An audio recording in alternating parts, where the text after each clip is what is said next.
sneaky. Sneaky good.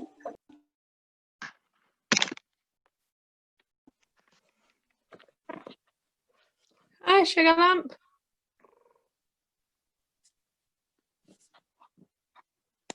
That looks like a nice cuddle. Nick's mostly asleep. He didn't go to sleep until 4 o'clock. Crikey blimey. Is that because of work? He doesn't work. I'm still furloughed. He's a gentleman of leisure. No, I was in bed the whole time. I just couldn't sleep. Oh, darling, that's pants. I was up till about probably like 2:30 and I found that irritating enough, let alone 4. Oh, that's rubbish. I'm sorry. Is your sleep a bit buggered? It hasn't been up till last night. Okay. Hopefully a one-off. Do a one. How are you, darling? All better for seeing your lovely face. It's nice seeing your face. I've got to stay in a bit. Well, not properly, but ish. I went to a thing where someone's had symptoms. Hi, gorgeous thing. Hi. Hey, Hi. nice to see your face. Nice to see your face. How are you? Oh, all the better for seeing you. All these compliments. Thank you for the poetry book. It was so nice. Good. I sent you both the same poetry because you're all excellent creatures. It's really beautiful. I'm glad you like. It was my really lovely friend Matt wrote it. He was very nice and weird. So yeah, that's really special to share it with people who live in my last place. Yeah. Nice things. You were saying that you've been in contact with somebody with symptoms, or? Yeah, like not quite close contact. So I'm not on full-on lockdown because I was obviously social distancing, but there is a risk of airborne transmission. That's enough that I've had to like cancel all my plans for the week that are like group plans, and I'm like doing disclosure to anyone else I was going to see to say like, do you still want to do it, and let's make sure it's like safe and outside, or like you can make choices based on your risk. But yeah, I had a week where I've been like, yeah, I booked climbing, I booked a dance class, it's fun, and now I've got indoors week is back. So yeah, third time. It sounds like you're being very responsible with it. Yeah. I mean, I think I sat like next to them like about 75 centimeters away for about 20 minutes. So there's a risk enough. I got my tape measure out this morning and did a little like think about how close they were. So yeah. But yeah, it's my third time back into lockdown. Oh man. You'd be really good at it by this point. Yeah. Well, yeah. Like I've been all over it. I was like, right, I know how we do this. We eat twice as much as on a normal evening. That is step 1. And step 2, do weird things on the internet. I mean, I definitely find the longer this goes on, the better I'm coping. That's how this works, right? Like, yeah, all improvement, just an upwards trajectory, a nice straight upwards line. Everything is totally fine. By your third, like, I was about to be like, really? Oh, you're joking. Okay. Obviously, I'm joking. Everything's terrible. Okay.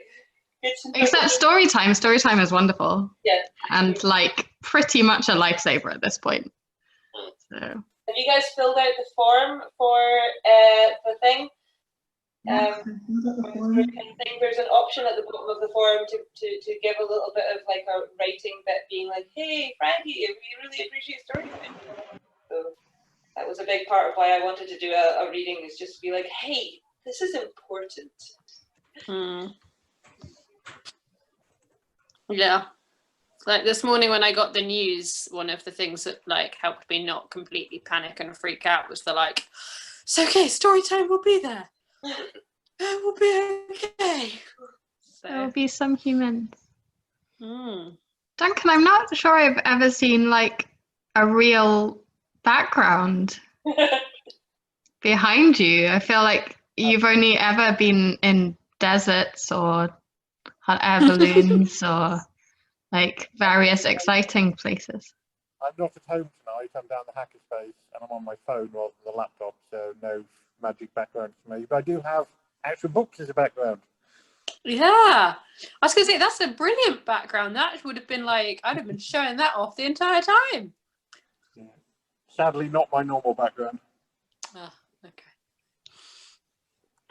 But yeah, it's distracting books. It's nice to see faces though. Hi, other people. Hello, haven't seen you in ages. Hey, how are you folks, my loves? Okay. Tired from the weekend. I spent like a couple of hours today editing my the first chapter of Harriet Porter. Yeah, and then I went to save it, and I was told, "Oh, your storage is too full. You need to delete some videos and free up some space." Okay, cool.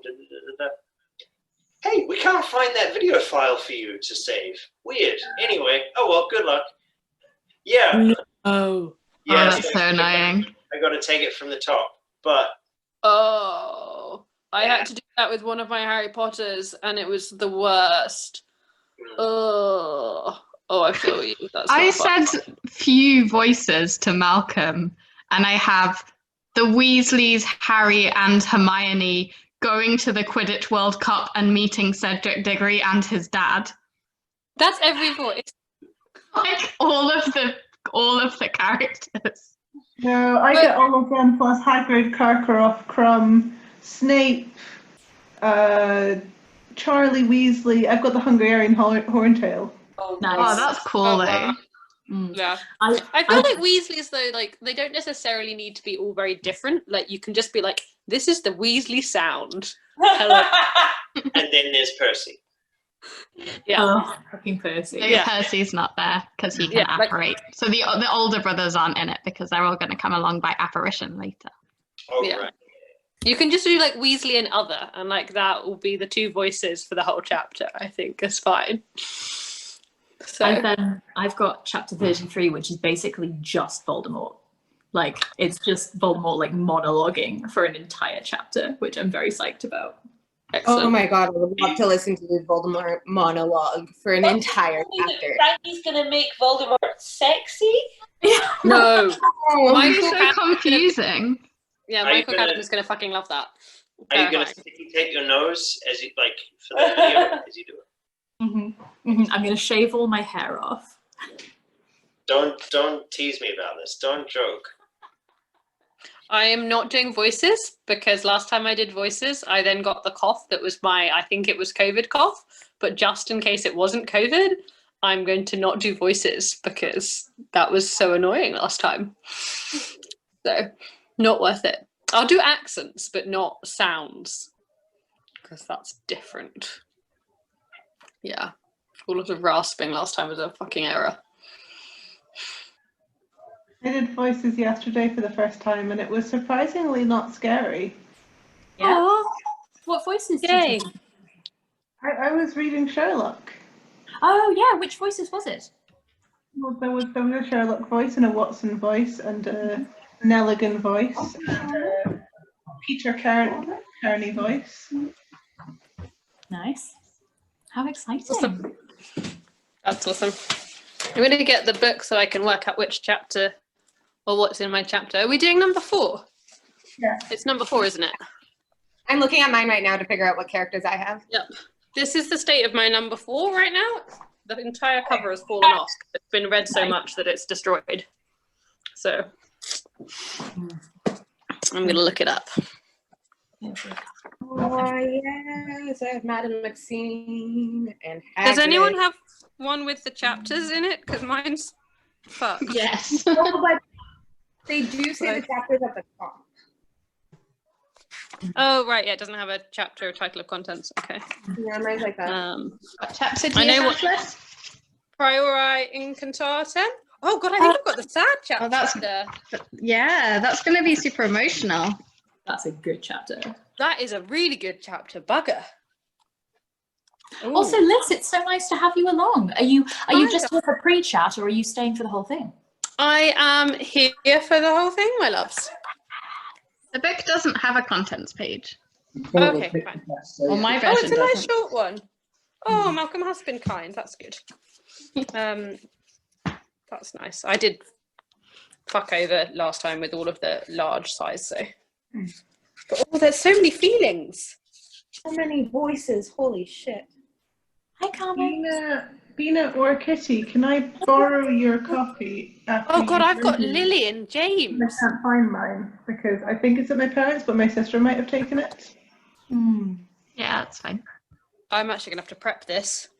I have both old and young Fred and George, and I am so happy. That's awesome. Oh. Lisa and Jonas are in a chalet. Ooh. Is there a song? How exciting. We're in Wales. Are you having a lovely time? Oh, it's been so good. We went on a What? paddleboard adventure and it was beautiful. You went on? Amazing. Paddleboard. Did you You're so skip cool. to standing up skills? Mm-hmm. Well done. Standing up skills and not dropping everything in the water skills. Those are some good skills. Yeah. We're right by an estuary. So we went with the tide out and then with the tide in. With Aw, that's Very impressive. sensible. Mm-hmm. What a good day. So May I just inquire? What time is it? I think it's story time. Do we think it's story time? So, I think so. So, Tell us what happens next. You're gonna have to do a last time. yeah. Well, I thought I would. I thought I'd do a bit of a run up and like start from a paragraph or two into last episodes. Okay. Oh my god. Oh, I'm really excited about this, and I'm really glad that y'all are here for it live, because this is gonna be fun. Now. Okay. Here we go.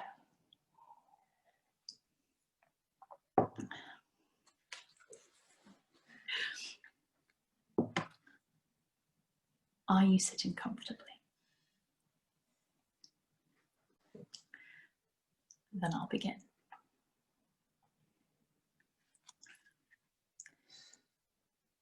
Half the ceiling collapsed. The chandelier fell down and exploded in a kaleidoscope of splintering prisms. Mirrors shattered. And then there was, by comparison at least, silence, broken only by the thud of a few late bits of plaster and the tinkle of a tardy shard. Now. Footsteps approached the big doors at the end of the room, where the guards were just struggling to their feet. The doors swung open. Jackram stood there, shining like the sunset. The light glinted off his Shako badge, polished to the point where it would blind the incautious with its terrible gleam. His face was red, but his jacket was redder, and his sergeant's sash was the pure quill of redness, its very essence, the red of dying stars and dying soldiers. Blood dripped off the cutlasses thrust into his belt. The guards, still shaking, tried to lower their pikes to bar his way. "Do not try it, lads, I beg you," said Jackram. Upon my oath, I am not a violent man, but do you think Sergeant Jackram is going to be stopped by a set of bleeding cutlery?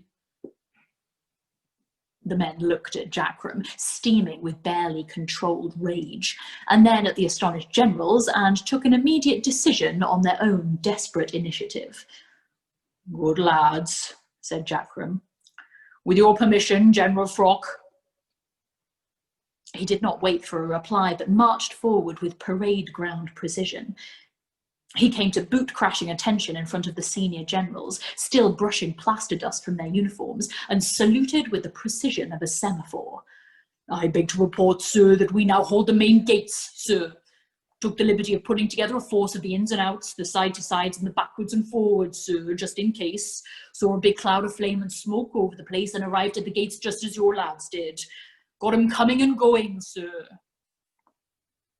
There was general cheer, and General Krupi leaned towards Frock. In view of this pleasing development, sir, perhaps we should hurry up and close this. Frock waved him into silence. Jackram, you old rogue, he said, leaning back in his chair. I heard you were dead. How the devil are you? Fighting fit, sir, barked Jackram. Not dead at all, despite the hopes of many. Glad to hear it, man. But while your rosy face is a welcome sight at any time, we are here to 14 miles I carried you, sir, Jackram roared, sweat pouring down his face. Pulled that arrow out of your leg, sir. Sliced that devil of a captain who pushed an axe in your face, sir, and I'm glad to see the scars looking well. Killed that poor sentry lad just to steal his water bottle for you, sir.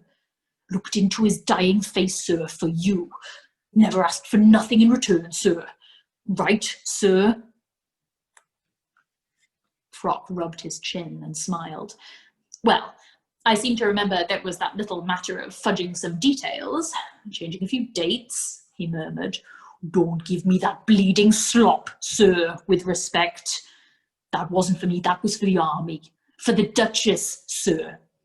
And yeah, I see a few other gentlemen round this table who had reason to lose the same little service for me. For the Duchess, sir.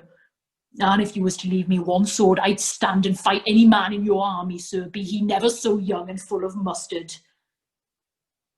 In one movement, he pulled a cutlass from his belt and brought it down on the paperwork between Frock's hands.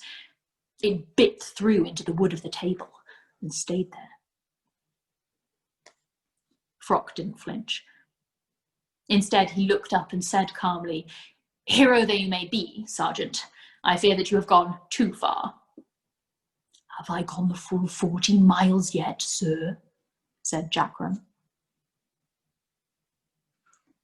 For a moment there was no sound but that of the cutlass vibrating to a halt. Frock breathed out. Very well, he said. What is your request, Sergeant? I note you have my little lads before you, sir. I'm hearing that they are in a spot of bother, sir. The girls, Jackram, are to be restrained in a place of safety. This is no place for them, and that is my order, Sergeant. I said to them when they signed up, sir. I said, if anyone drags you away, they'll have to drag me away too, sir. Frock nodded. Very loyal of you, Sergeant, and very much in your character. Nevertheless, and I have information vital to these here deliberations, sir. There is something I must tell you, sir. Well, by all means tell us, man, said Frock. You don't have to take all. It requires that some of you gentlemen quit this room, sir, said Jackram desperately. He was still at attention, still holding the salute. Now you do ask too much, Jackram, said Frock. These are loyal officers of Her Grace. No doubt of it, sir. Upon my oath, I am not a gossiping man, sir, but I will speak my piece to those I choose, sir, or speak it to the world. There's ways to do that, sir. Nasty, new-fangled ways. Your choice, sir. At last, Frock coloured. He stood up abruptly. Are you seriously telling me that you'd... This is my famous last stand, sir, said Jackram, saluting again. Do or die, sir. All eyes turned to Frock. He relaxed. Very well. It can't do any harm to listen to you, Sergeant. God knows you've earned it. but make it quick. Thank you, sir. But try this again and you'll be on the biggest fizzy you can imagine. No worry there, sir. Never been one for fizzes. I will, by your leave, point to certain men. They were about half of the officers. They rose with greater or lesser protest, but rise they did under Frock's sapphire glare and filed out into the corridor. General, I protest, said a departing colonel. We are being sent out of the room like naughty children, while these females are... Yes, Rodney, and if our good friend the sergeant doesn't have a damn good explanation, I'll personally turn him over to you for punishment detail, said Frock. But he's entitled to his last wild charge, if any man is. Go quietly, there's a good chap, and keep the war going until we get there. And have you finished this strange charade, Sergeant? He added as the last of the officers left. Oh, but one last thing, sir, said Jackram, and stamped over to the guards. They were at attention already, but nevertheless contrived to become more attentive. You lads go outside this door, said the sergeant. No one is to come close, understand? And I know you boys won't try to eavesdrop because of what had happened to you if I ever found out that you had done so. Off you go, up, up, up. He shut the doors behind them, and the atmosphere changed. Polly couldn't quite detect how, but perhaps it was that click of the doors that said, "This is our secret," and everyone present was in on it. Jackram removed his shako and laid it gently on the table in front of the general. Then he took off his coat and handed it to Polly, saying, "All this, Dirks, is the property of Her Grace." He rolled up his sleeves. He relaxed his enormous red braces. And then, to Polly's horror, if not to her surprise, he brought out his paper screw of foul chewing tobacco and his blackened penknife. "Oh, I say," a major began before a colleague nudged him into silence. Never had a man cutting a wad of black tobacco been the subject of such rapt, horrified attention. "Things are going well outside," he said. "Shame you all aren't out there, eh? Still, truth's important too, right? And that's what this tribunal's for, no doubt about it. Must be important, the truth, else you wouldn't be here, am I right?" "Of course I am." Jackram finished the cut, palmed the stuff into his mouth and got it comfortable in a cheek, while the sounds of battle filtered through from outside.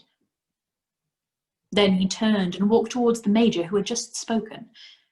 The man cringed a little in his chair. "What have you got to say about the truth, Major Darby?" said Jackram conversationally. "Nothing." "Well then, what shall I say? What shall I say about a captain who turned and ran sobbing when we came across a column of Slovenians deserting his own men? Shall I say that old Jackram tripped him up and pummeled him a bit and put the fear of Jackram into him? And he went back, and 'twas a famous victory he had that day over two enemies, one of them being in his own head. And he came to old Jackram again, drunk with battle, and said more than he ought." "You bastard," said the major softly. "Shall I tell the truth today, Janet?" said Jackram. The sounds of battle were suddenly much louder. They poured into the room like the water rushing to fill a hole in the ocean floor, but all the sound in the world could not have filled that sudden, tremendous silence. Jackram strolled on towards another man. "Good to see you here, Colonel Cummerbund," he said cheerfully. "Of course, you only Lieutenant Cummerbund when I was under your command. Plucky lad you were when you led us against that detachment of Capiles. And then you took a nasty sword wound in the fracas, or just above, and I got you through with rum and cold water and found that plucky you might be, but lad, you weren't. Oh, how you gabbled away in your feverish delirium. Yes, you did. That's the truth, Olga." He stepped round the table and started to stroll along behind the officers. Those he passed stared woodenly ahead, not daring to turn, not daring to make any movement that would attract attention. "You could say I know something about all of yous," he said. "Quite a lot about some of you, just enough about most of you. A few of you, well, I could write a book." He paused just behind Frock, who stiffened. "Jackram, he began.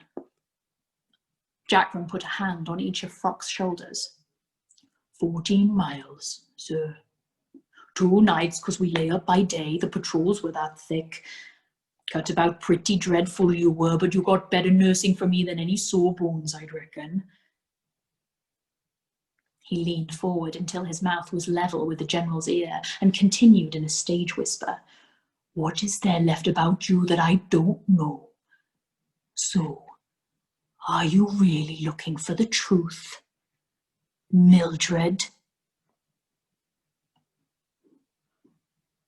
The room was a museum of waxworks. Jackram spat on the floor. "You cannot prove anything, Sergeant," said Frock eventually, with the calm of an ice field. "Well now, not as such, but they keep telling me this is the modern world, sir. I don't need proof, exactly. I know a man who'd have such a tale to tell and it'd be an Ankh-Morpork in a couple of hours." "If you leave this room alive," said a voice. Jackram smiled his evilest smile and bore down on the source of the threat like an avalanche. "Ah, thought one of yous would try that, Chloe, but I note you never made it beyond Major, and no wonder since you tried to bluff with no bleeding cards in your hand. Nice try, though. But first, I could take you to the bleeding cleaners before those guards were back in here, upon my oath. And second, you don't know what I've got writ down and who else knows. I've trained all you girls at one time or another, and some of the cunning you got, some of the mustard, some of the sense. Well, you got it from me, didn't you? So don't any of you go thinking you can be artful about this, because when it comes to cunning, I am Mr. Fox." Sergeant, said Frock wearily. "What is it you want?" Jackram completed his circuit of the table and finished in front of it, once again like a man before his judges. "Well, blow me down," he said quietly, looking along the row of faces. "You didn't know, did you? You didn't know. Is there a man among you that knew? You thought, every one of you, that you were all alone. All alone. You poor devils. And look at you. More than a third of your country's high command.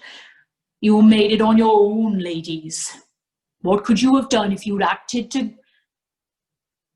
He stopped and took a step towards Frock, who looked down at her cloven paperwork. "How many did you spot, Mildred?" "That will be General, Sergeant. I'm still a General, Sergeant. Or Sir will do." "And your answer is..." "1 or 2. 1 or 2. "And you promoted them, did you, if they was as good as men?" "Indeed not, Sergeant. What do you take me for? I promoted them if they were better than men." Jackram opened his arms wide, like a ringmaster introducing a new act. "Then what about the lads I brought with me, sir? As cracking a bunch of lads as I've ever seen."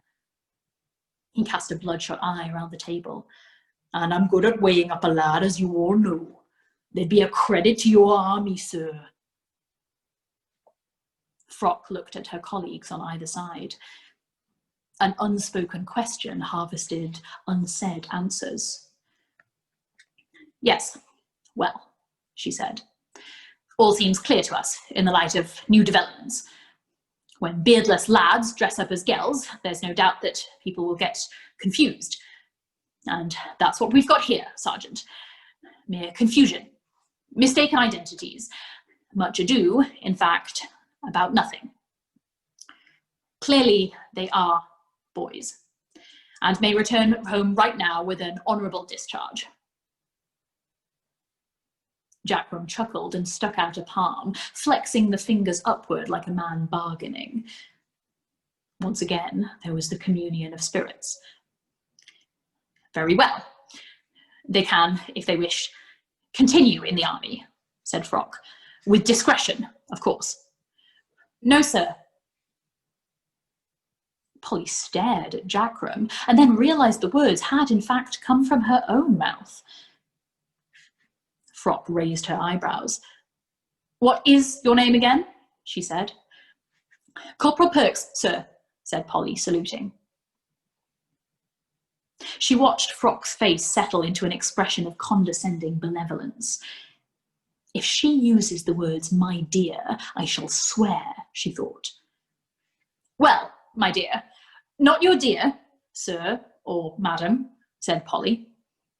In the theatre of her mind, the Duchess Inn burned to a cinder, and her old life peeled away, black as charcoal, and she was flying, ballistic, too fast and too high and unable to stop. I am a soldier, General. I signed up.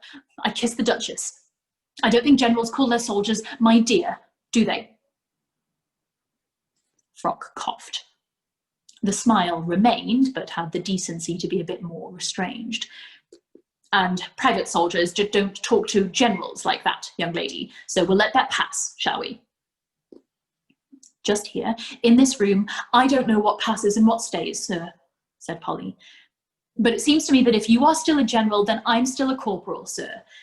I can't speak for the others, but the reason I'm holding out, General, is that I kissed the Duchess and she knew what I was and she didn't turn me away, if you understand me. Well said, Perks, said Jackram. Polly plunged on. Sir, a day or two ago I'd have rescued my brother and gone off home and I'd have thought it a job well done. I just wanted to be safe.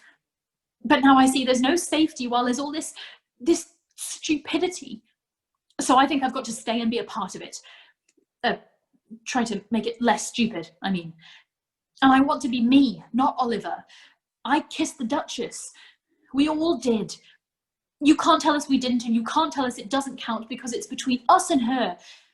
You all kissed the Duchess, said a voice. It had an echo. You all kissed the Duchess. Did you think that it meant nothing? That it was just a kiss? Did you think it meant nothing? Just a kiss? The whispered words washed against the walls like surf and came back stronger in harmonies. Did you kiss? Meant nothing. Meant a kiss. Just think a kiss meant a kiss. Wazza was standing up. The squad stood petrified as she walked unsteadily past them. Her eyes focused on Polly. How good to wear a body again, she said. And to breathe. Breathing is wonderful. How good to breathe, wonderful. A body again to breathe. Something was in Wazza's face. Her features were all there, all correct. Her nose was as pointed and as red, her cheekbones as hollow, but there were subtle changes. She held up a hand and flexed her fingers. Ah, she said. So. There was no echo this time, but the voice was stronger and deep. No one would ever have said that Wazza's voice had been attractive, but this one was.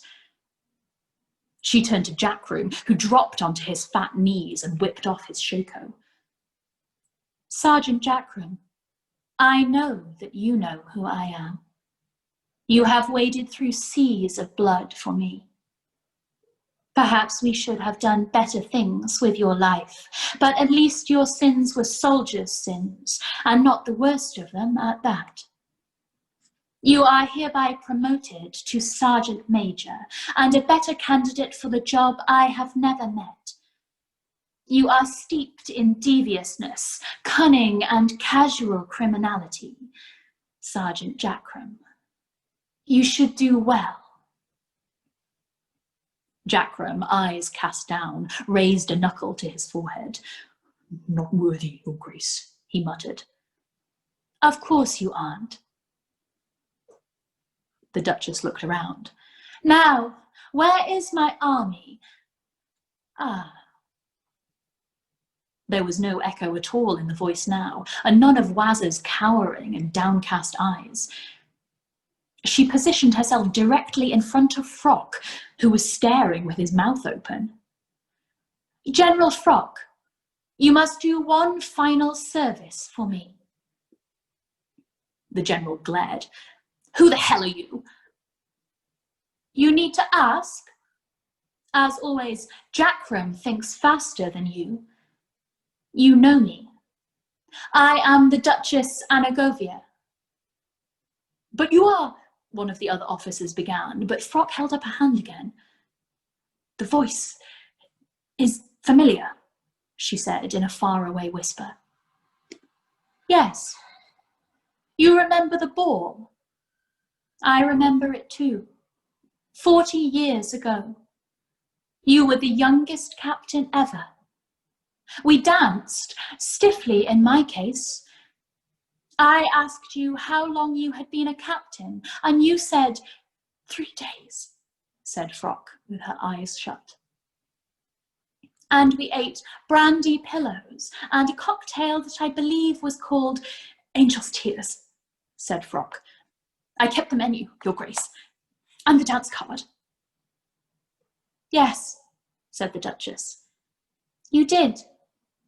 And when old General Scaffer led you away, he said, that'll be something to tell your grandchildren, my boy. But you were so dedicated that you never had children, my boy. My boy. My boy. I see heroes, said the Duchess, staring at the tableau of officers. All of you gave up much, but I demand more, much more. Is there any amongst you who, for the sake of my memory, will not die in battle? Waz's head turned and looked along the row. No, I see that there is not. And now I demand that you do what the ignorant might feel is the easier thing. You must refrain from dying in battle.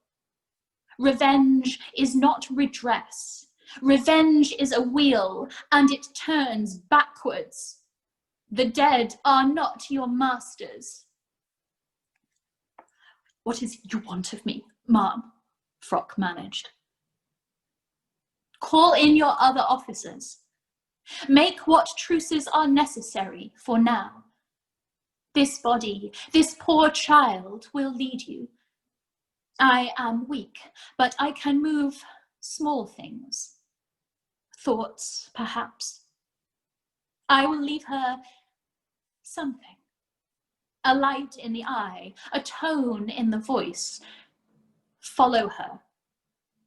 You must invade. Certainly. But how? You must invade Borogravia. In the name of sanity, you must go home. The winter is coming. The trusting animals are not fed. Old men die of cold. Women mourn. The country corrodes. Fight Nuggan, because he is nothing now. Nothing but the poisonous echo of all your ignorance and pettiness and malicious stupidity. Find yourself a worthier God, and let me go. All those prayers, all those entreaties, to me, too many hands clasped that could more gainfully answer your prayers by effort and resolve. And what was I? Just a rather stupid woman when I was alive. But you believed I watched over you and listened to you, and so I had to. I had to listen, knowing that there was no help. I wish people would not be so careless about what they believe. Go. Invade the one place you've never conquered. And these women will help. Be proud of them. And lest you think to twist my meaning, lest you doubt, let me, as I leave, return to you this gift. Remember, a kiss. A kiss. A kiss, a kiss, return to you, kiss. Remember. As one woman, as one man, the crowd in the room reached up hesitantly to their left cheek. And Waza folded up, very gently, collapsing like a sigh.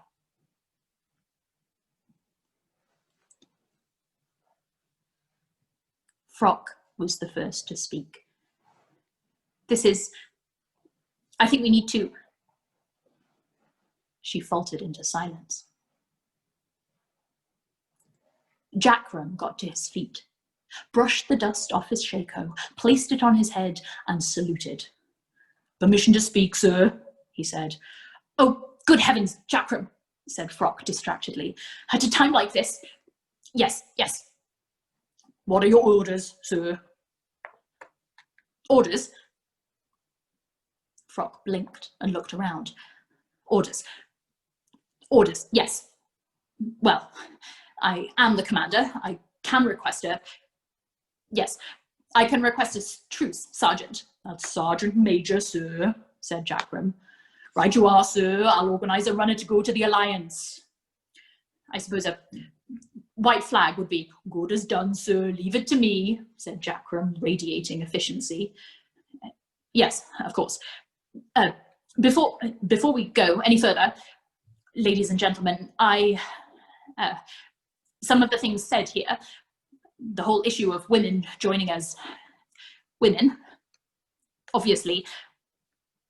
She raised her hand to her cheek again in a kind of wonderment. "They are welcome. I salute them. But for those of us that went before, perhaps it is not yet the time. You understand?" "What?" said Polly. "Lips sealed, sir," said Jackram. "You can leave it all to me, sir. Captain Blouse's squad, attention. You will obtain uniforms. You can't go around still dressed as washerwomen. Oh, dear me." "We are soldiers," said Polly. "Of course you are, otherwise I wouldn't be shouting at you, you horrible little woman. World's turned upside down. It's a bit more important than you right now, eh? You got what you're after, right? Now get hold of a uniform, find yourself a shako and wipe your face at least. You are taking the official truce to the enemy." "Me, Sarge?" said Polly. "Right. Just as soon as the officers have done the official letter. Tonker, Lofty, see what you can find for Perks to wear. Perks, don't be cowed and bull yourself up. The rest of you, hurry up and wait." Sergeant Major," said Blouse. "Yes, sir." "I'm not a captain, you know." "Are you not?" said Jackram, grinning. "Well, leave it to Jackram, sir. We shall see what the day brings, eh? Minor point, sir. I should lose the dress if I were you." Jackram marched off, his inflated chest as red as a robin's and twice as threatening. He shouted at orderlies, harried guards, saluted officers, and, despite everything, hammered the blade of purpose out of the red-hot steel of panic. He was a sergeant major in a room full of confused Ruperts, and he was happier than a terrier in a barrel of rats. Stopping a battle is much harder than starting it. Starting it only requires you to shout, "Attack!" But when you want to stop it, everyone is busy.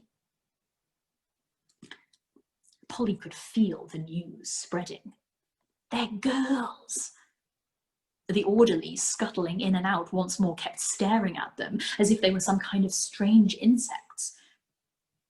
I wonder how many Jackram missed, Polly thought. I wonder. Bits of uniform turned up.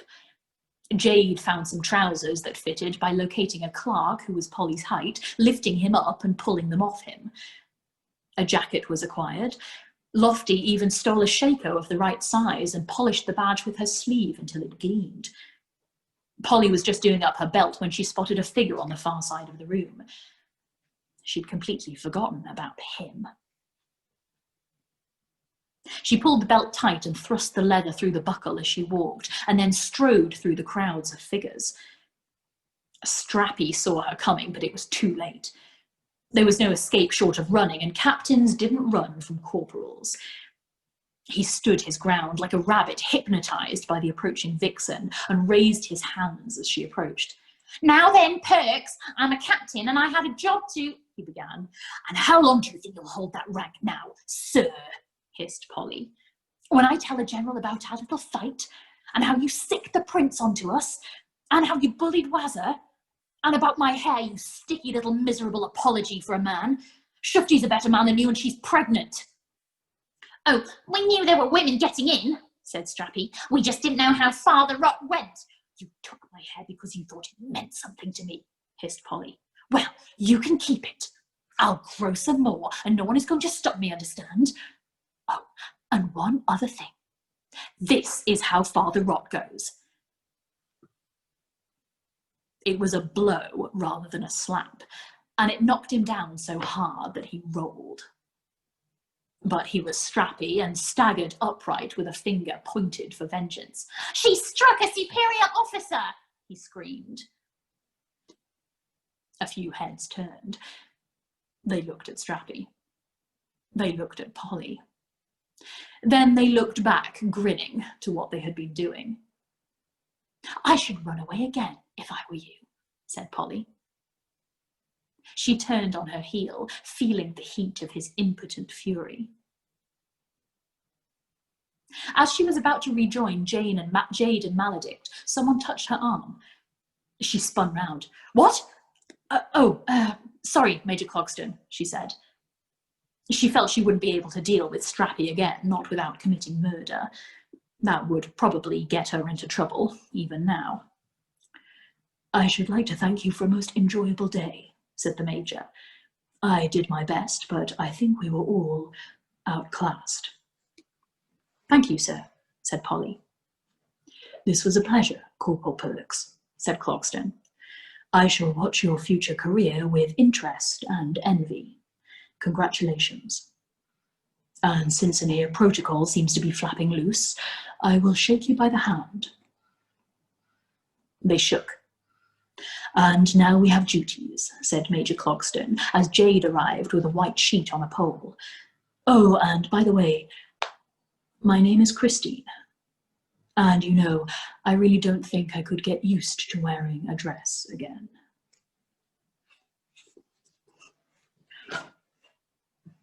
Maledict and Jade were chosen to see Polly through the castle. A troll because a troll commands respect, and a vampire because a vampire demands it. There were groans and cheers as they elbowed their way along the passages, because news had already got around. That was another reason for taking Jade. Trolls could push. "Okay," said Jackram, bringing up the rear. "At the bottom of these stairs there's a door, and beyond that door is enemy territory. Put the white flag out first. Important safety tip." "Can't you come with us, Sarge?" "Ha! Me? Dare say there's a few people out there who take a pot shot at me, white flag or no. Don't you worry. The word's got out." "What word's that, Sarge?" Jackram leaned closer. "They ain't gonna shoot a girl, Perks." "You told them?" "Let's just say the news gets around fast," said Jackram. "Grab the advantage, and I'll find your brother while you're gone, upon my oath. Oh, one other thing. Look at me, Perks." Polly turned in the crowded, jostling corridor. Jackram's eyes twinkled. "I know I can trust you, Perks. I trust you like I trust myself. Best of luck." And make the most of it, lad. Kissing don't last. Well, that couldn't be plainer, Polly thought, as the armed men by the door beckoned them forward. Stick to the walls, okay, ladies? And be quick with that rag. The heavy door swung open.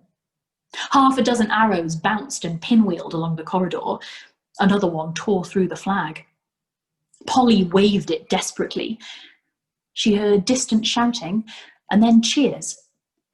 Okay, go, said a guard, pushing her forward. She stepped out into the sudden daylight and, to make sure, waved the flag overhead a few more times. There were men in the courtyard and lining the battlements around it. There were bodies, too. A captain, with blood soaking through his jacket, stepped across the fallen and held out his hand. You may give that to me, soldier, he said. No, sir. I must deliver it to your commander and wait for his reply, sir. Then you give it to me, soldier, and I will bring you back the reply. You have surrendered, after all. No, this is a truce. That's not the same thing. I have to hand this over personally, and you aren't big enough. A thought hit her. I demand to take this to Commander Vimes. The captain stared at her and then looked closer. Aren't you one of those?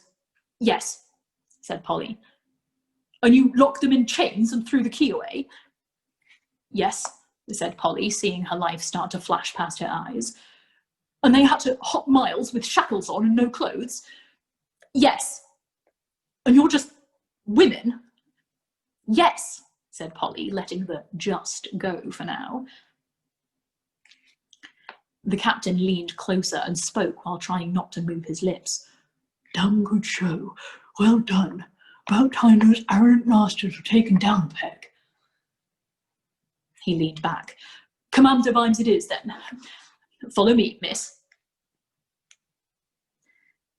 Polly felt hundreds of eyes on her as the squad was let into the inner keep. There were one or two wolf whistles because there were more soldiers in there, including quite a few trolls. Jade bent down, snatched up a rock and hurled it at one of them, hitting him between the eyes. No one move, shouted Maledict, waving his hands urgently as 100 men raised their weapons. That was the troll version of blowing a kiss. And indeed, the troll who had been hit was waving at Jade a little unsteadily. Can we knock it off with a lovey-dovey, please? Said Polly to Jade. The soft people are likely to get the wrong idea. And stop the whistling, though, Maledict observed. More people watched them as they climbed flight after flight of stone steps. No one could take this place, Polly could see that. Every flight was seen by another one higher up. Every visitor would be sighted on before she'd even glimpsed a face. A figure stepped out of the shadows as they reached the next floor. It was a young woman in old-fashioned leather and mail armour with a breastplate. She had long, very fair hair. For the first time in weeks, Polly felt a twinge of envy. Thank you, Captain. I'll take over from here, she said, and nodded to Polly. Good evening, Corporal Perks. If you would follow me, please. She's a woman and a sergeant, Maledict whispered. Yes, I know, said Polly. But she gave an order to that captain. Maybe she's a political. And she's obviously female. I'm not blind, Mal, said Polly. I'm not deaf either, said the woman, turning and smiling. My name is Angua. If you will wait here, I'll have some coffee sent in. There's a bit of an argument going on in there at the moment. They were in a sort of anteroom, not much more than a widened area of corridor with a few benches. There were big double doors at the far end, behind which voices were being raised. Angua left. Just like that, said Maledict. What's to stop us taking over the place? All those men with crossbows we passed on the way up, said Polly. Why us? She thought, looking blankly at the wall. Oh, yes, those. Yes. Paul? Yes? I'm actually Maledicta. She sat back. There, I've told someone. That's nice, said Jade. Oh, good, said Polly. I'd be going out to give the latrines their afternoon swill about now, she thought. This has got to be better than that, right? I thought I did pretty well, Maledicta went on. Now, I know what you're thinking. You're thinking, vampires have a pretty good time of it, whatever sex they are, right? But it's the same everywhere. Velvet dresses, underwired nightgowns, acting crazy all the time. And don't let's even go near the whole bathing in virgin's blood thing. You get taken a lot more seriously if they think you're male. Right, said Polly. All in all, it's been a long day. A bath would be nice. I thought I did pretty well right up until the whole coffee thing. A necklace of the roast beans, that'd be the thing. I'll be better prepared another time. Yeah, said Polly. Good idea. With real soap. Soap? How would soap work? What? Oh, sorry, said Polly. Did you hear anything I said? Oh, that, yes. Thank you for telling me. Is that it? Yes, said Polly. You're you. That's good. I'm me, whoever I am. Tonka's Tonka. It's all just people. Look, a week ago, the high spot of my day was reading the new graffiti in the men's latrines. I think you'd agree that a lot has happened since then. I don't think I'm going to be surprised at anything anymore. The coffee bean necklace sounds good, by the way. She drummed her feet on the floor impatiently. Right now, I just wish they'd hurry up in there. They sat and listened, and then Polly became aware of a little column of smoke coming from behind a bench on the other side of the space. She walked over and peered over the back. A man was lying there, head on one arm, smoking a cigar. He nodded when he saw Polly's face. They're going to be ages yet, he said. Aren't you that sergeant I saw in the old kitchen, making faces behind Lord Rust from Ankh-Morpork? I was not making faces, miss. That's how I always look when Lord Rust is talking. And I was a sergeant once, it's true, but look, no stripes. Make the faces once too often, said Jade. The man laughed. He hadn't shaved today by the look of it. Something like that, yes. Come along to my office, it's warmer.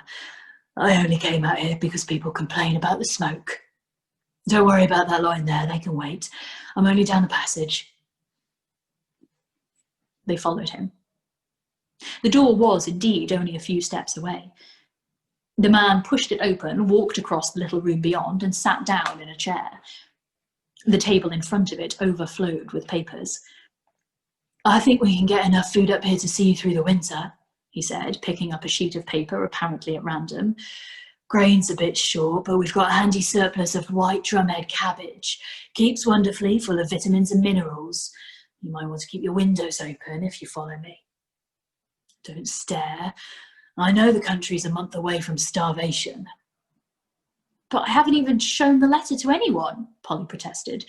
You don't know what we... I don't have to, said the man. This is about food and mouths. Good grief, we don't have to fight you. Your country is going to fall over anyway. Your fields are overgrown. Most of your farmers are old men. The bulk of the grub goes to the army. And armies don't do much for agriculture except marginally raise the fertility of the battlefield. The honour, the pride, the glory, none of that matters. This war stops or Borogravia dies. Do you understand? Polly remembered the gale-swept fields, the old people salvaging what they could. We're just messengers, she said. I can't negotiate. You know your God's dead, said the man. Nothing left but a voice, according to some of our priests. The last 3 abominations were against rocks, ears, and accordion players. Okay, I might be with him on the last one, but rocks... We can advise you if you're going to look for a new one, by the way. Om's very popular at the moment. Very few abominations, no special clothing, and hymns you can sing in the bath. You won't get Offler the crocodile god up here with your winters, and the unorthodox potato church is probably a bit too uncomplicated for... Polly started to laugh. Look, sir, I'm just a... What is your name, please? Sam Vimes. Special envoy, which is kind of like an ambassador, but without the little gold chocolates. Vimes the butcher, said Maledictor. Oh yes, I've heard that one, said Vimes, grinning. Your people haven't really mastered the fine art of propaganda. And I'm telling you because, well, have you heard of Om? They shook their heads. No. Well, in the old book of Om, there's a story about some city full of wickedness, and Om decided to destroy it with holy fire, this being back in the old smiting days before he got religion.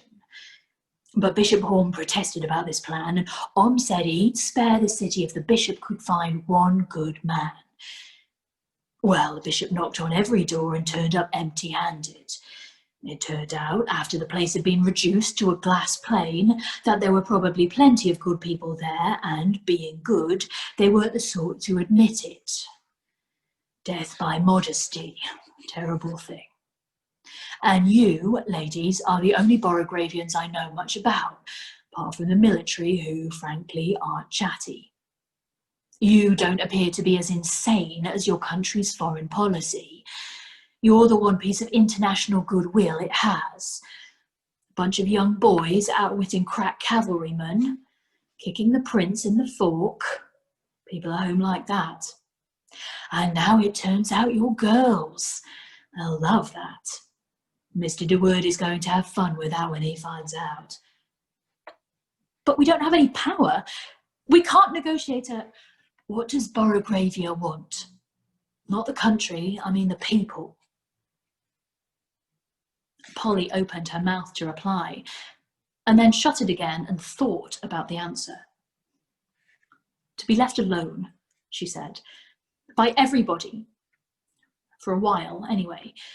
We can change things. You'll accept the food.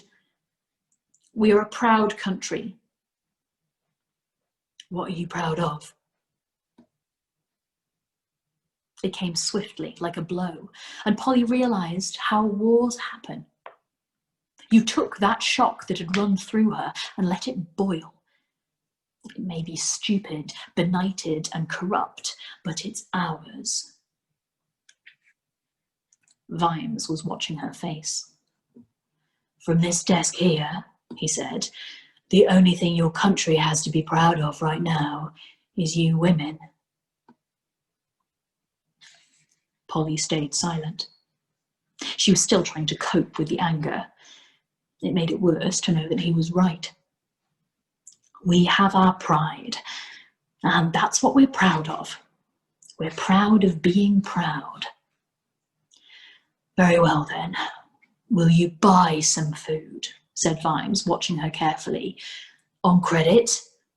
I suppose you still have someone in your country who knows about the kind of international affairs that don't involve edged weaponry. People would accept that, yes, said Polly hoarsely. Good. I'll send a clax back tonight. And why would you be so generous, Mr. Ankh-Morpork? Because I'm from a wonderfully warm-hearted city, Corporal. No, I can't say that and keep a straight face, said Vimes. Do you want to know the truth? Most people in Ankh-Morpork hadn't even heard of your country until the clacks went down. There's dozens of little countries round here selling one another hand-painted clogs or beer made from turnips. Then they knew you as the bloody mad idiots who fight everyone. Now they know you as, well, people who do just what they do. And tomorrow they'll laugh. And there are other people who'd sit and think about the future every day, who believe it's worth a little to be friends with a country like that. Why? Said Maledictor suspiciously. Because Ankh-Morpork is a friend to all freedom-loving people everywhere, said Vimes. Gods, it must be the way I tell them. Jeje Brozovskia Brozovstvik.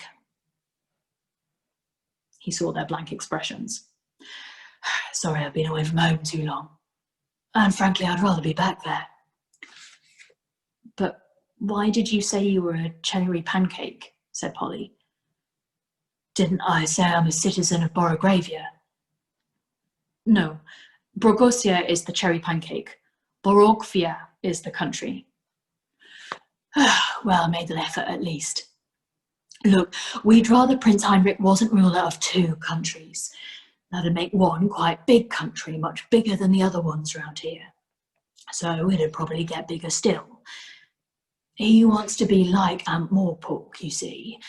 But what he means is he wants power and influence. He doesn't want to earn them, he doesn't want to grow into them or learn the hard way how to use them. He just wants them. That's playing politics, said Maledicta. No, it's just telling the truth. Make peace with him by all means. Just leave the road and the towers alone. You'll get the food anyway at whatever price. Mr. de Word's article will see to that. You sent the coffee, said Polly. Oh yes, that was Corporal Buggy Spot Hires, my eye in the sky. He's a gnome. And you set a werewolf on us? Well, set is a bit strong. Angua followed you just to be on the safe side. She's a werewolf, yes. The girl we met? She didn't look like one. Well, they don't, usually, said Vimes. Right up until the moment when they do, if you see what I mean. And she was following you because I was looking for anything that had stopped thousands of people dying. And that's not politics either, said Vimes. He stood up. And now, ladies, I have to go and present your document to the Alliance leaders. You came out for a smoke at the right time, didn't you? Said Polly, slowly and carefully. You knew we were on our way, and you made sure you'd get to us first. Of course. Can't leave this to a bunch of, oh yes, Ruperts. Where is my brother, Mr. Vimes? Said Polly stiffly. You seem very sure I know, said Vimes, not looking her in the face. I'm certain you do, said Polly. Why? Because no one else does. Vimes stubbed out his cigar. Angua was right about you, he said. Yes, I arranged for him to be put in what I like to call protective custody. He's fine. Angua will take you to him now if you like. Your brother, possibility of revenge, blackmail, who knows what.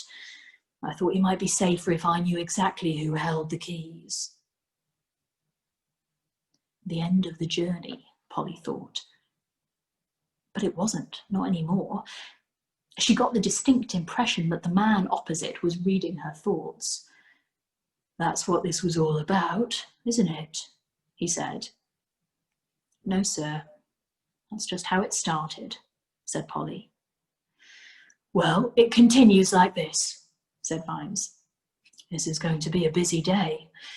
Right now I shall take this offer of a truce into the room down the passage and present it to the very important men, his voice went flat to say those words, who are discussing what to do about Borogravia. You'll get a truce, the food, and probably some other help. How do you know that? Said Polly. They haven't discussed it yet. Not yet. But, as I said, I used to be a sergeant. Angua. The door opened. Angua came in. As Vimes had said, you couldn't tell who was a werewolf until you found out. And now I'd better have a shave before I go to see the very important men, said Vimes. People set a lot of store by shaving. Polly felt embarrassed walking down the steps with Sergeant Angua. How did you start a conversation? So you're a werewolf, then? Would be sort of idiotic. She was glad that Jade and Maledicta had been left in the waiting room. Yes, I am, said Angua. But I didn't say it, Polly burst out. No, but I'm used to situations like this. I've learnt to recognise the way people don't say things. Don't worry. You followed us, said Polly. Yes. So you must have known we weren't men. Oh yes, said Angua. My sense of smell is much better than my eyesight, and I've got sharp eyes. Humans are smelly creatures. For what it's worth, though, I wouldn't have told Mr. Vimes if I hadn't heard you talking to one another. Anyone could have heard you. You don't need to be a werewolf for that. Everyone's got secrets they don't want known. Werewolves are a bit like vampires in that way. We're tolerated, if we're careful. That I can understand, said Polly. So are we, she thought. Angua was stopped by a heavy, studded door. He's in here, she said, producing a key and turning it in the lock. I'll go back and chat to the others. Come and find me when you're ready. Polly stepped inside, heart pounding, and there was Paul. And there was a buzzard on a perch by the open window. And on the wall, where Paul was working so intensely that his tongue was sticking out of the corner of his mouth, and he hadn't even noticed the door opening, was another buzzard, flying in the heart of the sunrise. Right now, Polly could forgive Ankh-Morpork anything. Someone had found Paul a box of coloured chalk.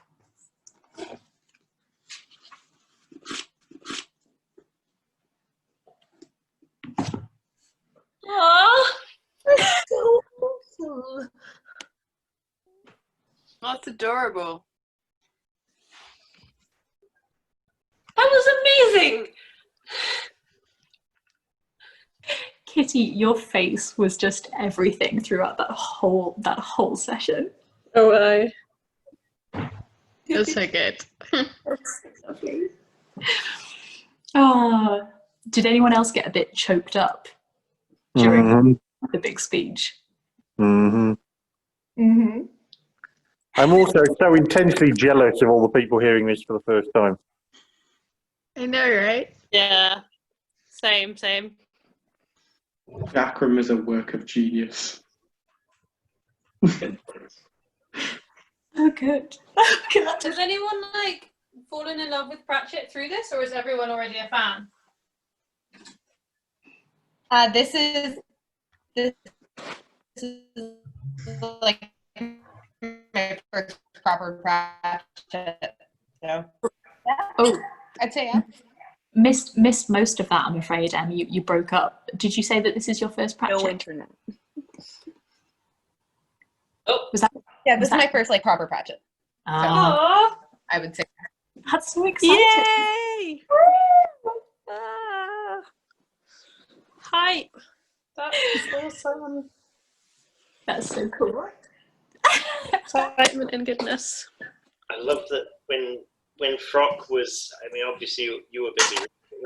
When Frock was suggesting like, you know, a lot of confusion, you know, boys mistaken for girls, blah, blah, blah, blah. And Kitty was just like, what the fuck? No, fuck. It was like, this, absolutely fuck off, not. Fuck you. no. And like, yeah, I thought you were turning to me with like almost a look of like, why have you done this? Why would you tell me this was a good book? It's not going to end like this, is it? You bastard, Brock. So good. Did anyone who hasn't already read it see the big reveal coming of like, spoiler, they're all girls? Absolutely. I had a feeling. Well, I don't know that knew all of them were girls, but I guessed that Frock was a girl. Mildred. I kind of thought that Jackram might have turned out to be a girl. Yeah, I'm waiting for Jackram to be a girl too. How many more revelations can there possibly be? Like, it's right at the end of the friggin' book. I feel like tonight was the big, like, tomorrow is all kind of tying up and stuff, but I feel like tonight was the big exciting one. Yeah. I hope that they end up going with the potato deity. The potato. The unorthodox potato church? So if anyone's curious about this, the doctrine of the Church of the Orthodox Potato is you wear a potato on a string around your neck and you'll be all right. Oh Yeah, shit! as is long as that- you have your potato, everything's gonna be fine. And you're very sorry. Yeah. I have never made that connection. I have never made that connection. The one from The Truth, I think. Yeah. Oh my god, free crisps at mass. No spoilers for Nick. He hasn't read that one yet. Oh my god. Okay, yeah, no spoiler. I mean, that's not a massive spoiler. Can we but- read that one next? Can this just be? I keep want to say Pratchett podcast. Can this just be a Pratchett story time now? All other books are done. Well, We've got we could like just go for one of his children's books instead, because that's No. completely different but the same. no. Gotta be. We could alternate. We could just do like a non-Pratchett and then a Pratchett and then a non-Pratchett and then a Pratchett. I would actually be relatively up for that. Like that. Yes. Yes. Yes. Oh, before I forget too, Frankie and I decided to give folks one more day to get forms in if you want to read at the Storytime anniversary. So if you have not done that yet, please do it. The most important thing really is letting us know how long you're going to be reading for and if it's going to be a passage from one of the books so that we don't have people doubling up ideally. Yeah.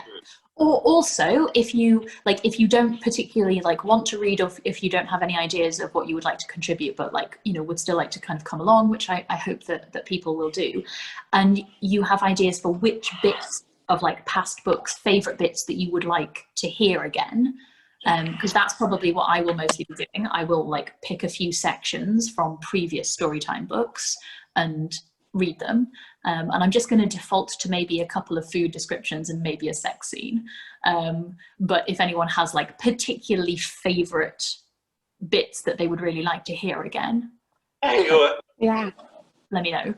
Can you preface these snippets with "I am not a violent man, but," and then launch into a diatribe? Yeah, I'll just do all of the snippets in Jackram's voice. On my oath. Can I just say, that werewolf voice that you do is Oh a my very God. sexy werewolf voice. To be fair, Angua is a really sexy werewolf. Sexy werewolf. I'm really glad that you like the sexy werewolf voice. I would like. If you have ideas of things that you want other people to read, there's also a spot for that on the consent form as well, as to whether or not you're cool with Frankie asking you to read. If you're like, oh, I really love the idea of this person reading from this book, if they've filled out that Frankie's cool with asking them, then Frankie will have your recommendation. So yeah. I filled out the form and then I had the idea for that poem that I messaged you about. Do I need to update the form again, or is it cool? If it's about the same amount of time, that's cool. If not, updating the form would be great, because then I have everything in one place. And because I think we haven't had super loads of people, so if anybody does want to volunteer to read a couple of things or read twice, it doesn't have to necessarily be a one person, one thing. It may, once we know how many people have submitted stuff and what kind of time we're looking at, it may just be one gets selected, but yeah, if people are interested in doing a couple of readings, then definitely stick the form in twice, and we'll just see what comes out in the wash. We're up to 8 responses now, and I don't think that I've filled it out yet.